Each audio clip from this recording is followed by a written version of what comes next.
I will talk about how can you disable homes for rents on your notifications on your My Redfin app. So you just follow these ways and it's going to work with you. All you have to do in first. So you go down here, click here on My Redfin, just click on it here. Then it's going to take you to this list. It's going to show for you like this here. So then you just click here on settings here, just click on it. You come to next here, it's going to show for you like this. Click on app notifications here.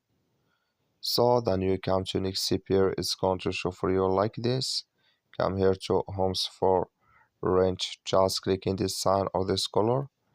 Like you see color, it's gone here. That's mean homes for rent notifications disabled with us now.